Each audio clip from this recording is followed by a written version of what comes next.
Vijayawada in a sense of beyond Amravati. Let's go straight across to Hyderabad. Remember, we have two states, not just Andhra Pradesh but Telangana also voting. The state has been split apart in 2014. Shiv Arur joins us now from Hyderabad. Shiv, attention not just on what's happening in Vijayawada and in Andhra Pradesh but also on Telangana, because we've got another kingmaker where you are, or potential kingmaker in K. Chandrasekhar Rao. After his big victory in the assembly elections, he too is looking at possibly with an eye to Delhi. What is the sense in Telangana at the moment? Is it KCR all the way?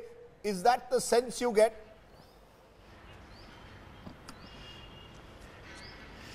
Definitely is the sense we're getting, Rajdeep. You know, unlike the heightened sense of intrigue, like you put it, in neighboring Andhra Pradesh, here in Telangana, the level of intrigue is much more about, you know, what KCR is going to be able to manage to do after this election happens, you know, on the national level. You know, the TRS is calling it Mission 16. Apart from here in Hyderabad, where Asaduddin Owaisi is looking for a fourth term in a seat where the AIMIM has been in power since 1984. You know, there isn't very much, you know, of intrigue. I'm here at the Jubilee Hills polling booth where people are taking their time to actually come out. I think it's the gentle class that comes to vote here. Many celebrities are expected to come and vote here. But I think it's the relationship between Telangana and Andhra where it really counts. Like you rightly said, K. Chandrasekhar Rao looking way beyond just Mission 16, because as far as his relationship with Owaisi is concerned, the fact that he's been viciously attacked by Chandrababu Naidu in neighboring Andhra Pradesh is looking at the triumvirate of Jagan Mohan Reddy, KCR and Modi as an enemy in addition to the anti-incumbency. That's where the real tension, that's where the real, you know, aggravation in this election is really taking place. Because here in Telangana, like you said, KCR is very, very confident of sailing right through.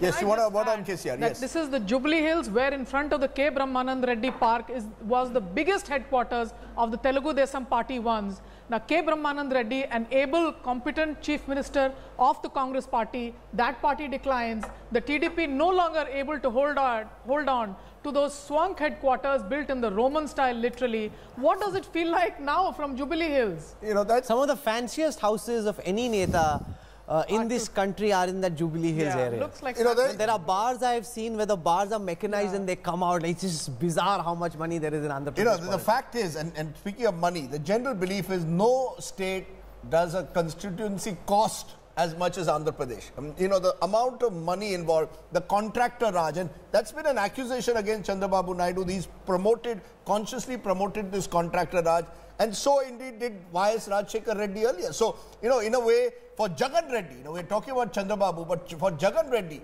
this is also an election that could be redemption. It's 10 years. He cannot afford to lose this election. You know, it's 10 years since his father passed away. This is the election that he wants to win, to come out of the shadow of his father and perhaps send a message to the Congress. You know, the real story of Andhra is the decline, as I said, the collapse of the Congress. Jagan has taken that vote away. So it's Chandrababu Naidu versus Jagan. And today, Jagan Reddy could have been a Congress leader. But he was ignored in 2009 and he's contesting on his own. What was the principle on which they were ignored? Because they didn't want YS Rajshekar Reddy's son to take over, which is bizarre because Sonia Gandhi's son taking over is perfectly legitimate, Javed. But Jagan Reddy's son, YS Rajshekar Reddy's son, Jagan is not mature enough to be given the space, and he's shown people in Andhra Pradesh whose boss, look at the way he's been campaigning in that Padyatra, look at the response he's got. And Congress, like they let go of Sharad Pawar, Mamta Banerjee, one more leader who could have run a state by himself is out. Look, it's not as simple as it's being made out to be that he was told to bide his time. There were more senior leaders and they were given a chance. But Andhra Pradesh in many ways is an example of everything that has gone wrong with the Congress party. The wrong decision. They bifurcated Andhra Pradesh in the hope that they'd gain a foothold, it will be compensated in Telangana. They've not just lost Andhra Pradesh, they've also been wiped out of Telangana. You know, the question is, for, you know, our guests on the right are silent because there's less at stake for you. You know, Vineet Goenka, let's be very clear.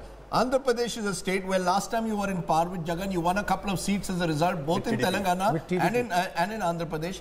The big question is this a state you've written off? In this election, out of all the states, is this the state you've written off? In fact, in the political stock exchange, I think one of the highest anti-Modi feelings that is you in get Kerala, is in Kerala and Andhra Tamil Pradesh. Nadu and then Andhra Pradesh. And then Andhra Pradesh. You would be surprised to know, with 2014 and 2019, things have changed. Now, TDP does not have our support.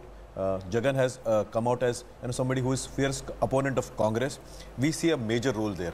What we have done... major role, you see Jagan Mohan Reddy as your ally, as your future ally? Let's be very clear. Are you seeing the man on your screen at the moment as your future ally? If you're short by 15 seats, he gets 15 Lok Sabha seats, you will go to Jagan Reddy, forget all the corruption cases against him in the past, you'll take him. See, in politics, everything is possible, and let us wait and watch what happens in Andhra Pradesh and Telangana. They're very important. But you will be surprised to Bharatiya Janata Party may do very good there. See, the way Sagar Mala has been implemented, I don't want to go on with the list, but the way it has been listed, and I have travelled Mehboob Nagar, Karim Nagar, Guntur.